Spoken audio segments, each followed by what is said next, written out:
नमस्कार. आजचा व्हिडिओ हा नाट्यछटेचा आहे. विषय आहे आजी. अहो ऐकलं का? आत्ताच हिराचा फोन येऊन गेला.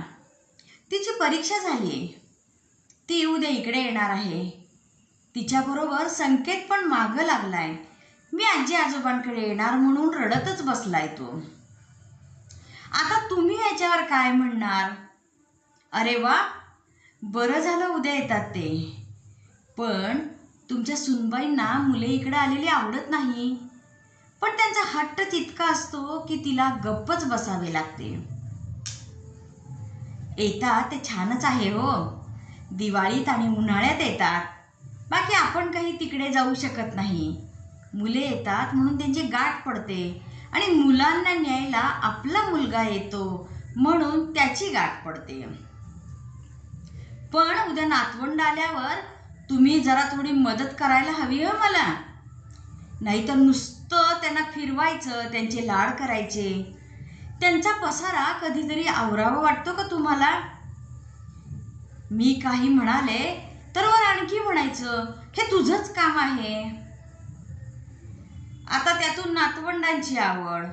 आजी आजी खायला काय करणार आहेस?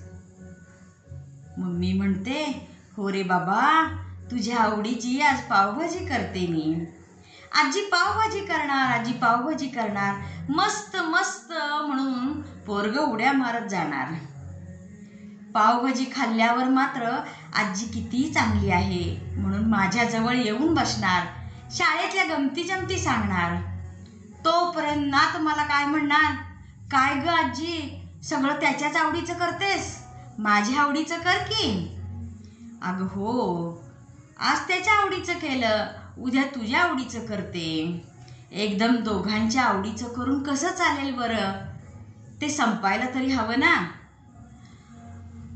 आता एकदा तिच्या आवडीचं, एकदा त्याच्या आवडीचं, अशी नेहमीची तारेवरची कसरत माझी सुरू होणार.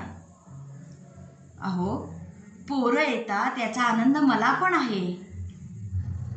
पण सुनबाई येत नाही यावरही तुमचं उत्तर ठरलेलं.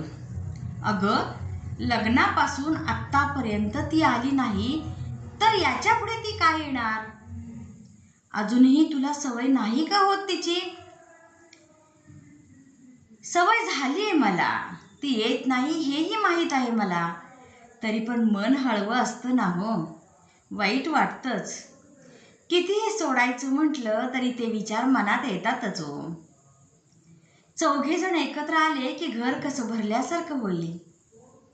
एक सून नाही म्हणून तिची उणीव मात्र जाणवते ह. बाकीच्या कुटुंबातील माझ्या मैत्रिणींच्या सुना बघितल्या की मला अपराध्यासारखं वाटतं. यावरही तुम्ही काय म्हणणार? अपराध्यासारखं काय वाटायचं? जी परिस्थिती आहे ती स्वीकारायला हवी ना. आपला मुलगा नातवंड येतात त्यातच समाधान मानायचं. पण काय हो, आता ना माझं वय झालं.